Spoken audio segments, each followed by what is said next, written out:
Assalamualaikum warahmatullahi wabarakatuh. Sebelumnya, perkenalkan, kami dari kelompok 12. Pada kesempatan kali ini kami akan mempresentasikan tentang fuzzy database dengan menggunakan metode Umano. Kemudian untuk kelompok 12 ini sendiri terdiri dari 3 anggota, yaitu yang pertama Anggita Pancalia dengan NPM 6, kemudian Haidar Abdullah dengan NPM 77, dan saya sendiri yaitu Fuad Al-Asir dengan NPM 79. Nah, langsung saja pada pembahasannya, yaitu yang pertama, logika fuzzy adalah metode yang menggambarkan sistem menggunakan bahasa alami, bukan menggunakan rumus matematis untuk memetakan input ke output. Fuzzy Database System adalah sistem basis data yang menggunakan teori himpunan fuzzy dalam menangani data ambigu. Kemudian pada basis data fuzzy model Umano ini, data ambigu diekspresikan melalui distribusi posibilitas, yaitu nilai atribut dalam model relasi, sehingga sistem ini mampu mengolah data yang tidak pasti secara lebih fleksibel.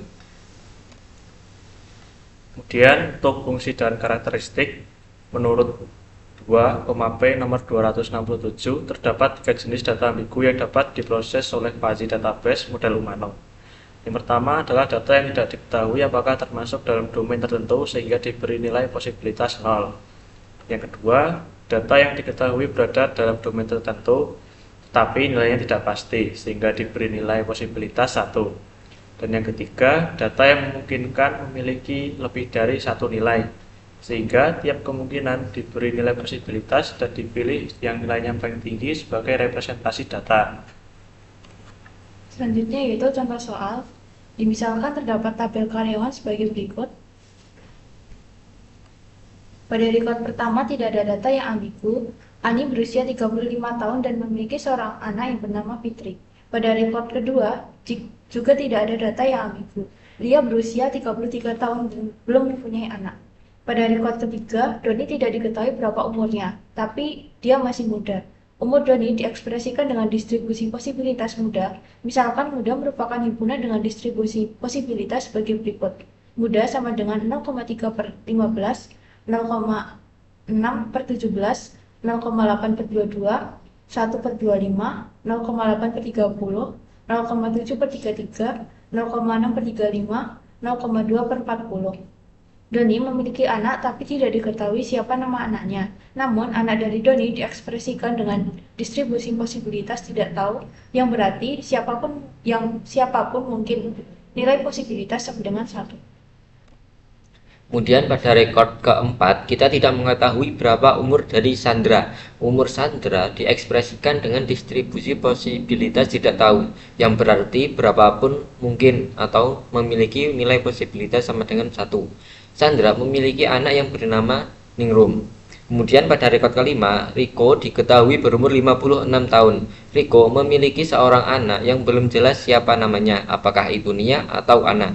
Nama anak Riko diekspresikan dengan distribusi posibilitas Nia dan Ana, yang berarti anak tersebut adalah Nia ataupun Ana. Misalkan distribusi posibilitas yang diberikan adalah 0,8 per Nia dan 0,5 per Ana, yang berarti bahwa anak Riko bernama Nia dengan posibilitas 0,8 atau bernama Ana dengan posibilitas 0,5. Nilai posibilitas Nia lebih besar dibandingkan dengan nilai posibilitas dari Ana. Kemudian pada record ke-6, umur Dian diketahui 50 tahun atau 51 tahun.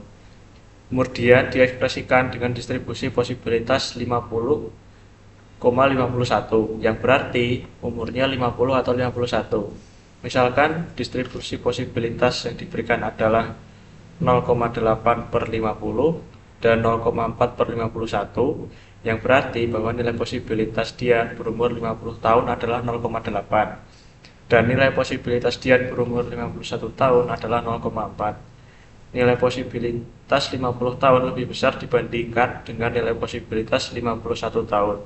Kita tidak tahu apakah Dian memiliki anak atau tidak. Nama anak Dian diekspresikan dengan distribusi posibilitas undefined. Tidak jelas punya anak atau tidak dengan nilai posibilitas sama dengan 0. Apabila ada suatu query, siapa sajakah karyawan yang usianya lebih dari 36 tahun, Maka yang masuk dalam kategori ini adalah Doni, Sandra, Riko, dan Dian. Doni termasuk dalam kategori ini karena Doni masuk dalam kategori muda di mana usia 40 tahun lebih dari 36 tahun menjadi anggota himpunan muda meskipun nilai posibilitasnya cuma 0,2. Sandra termasuk dalam kategori ini sebab kita tidak tahu umur Sandra. Jadi berapapun umur yang diminta Sandra tetap masuk nilai posibilitas sama dengan 1. Riko jelas masuk dalam kategori ini sebab umurnya 56 tahun. Lebih dari 36 tahun. Doni juga termasuk dalam kategori ini sebab 50 tahun maupun 51 tahun keduanya lebih dari 36 tahun. Cukup sekian presentasi dari kelompok 12. Apabila terdapat banyak kata dan kesalahan, kami mohon maaf yang sebesar-besarnya. Kami tutup. Wassalamualaikum warahmatullahi wabarakatuh.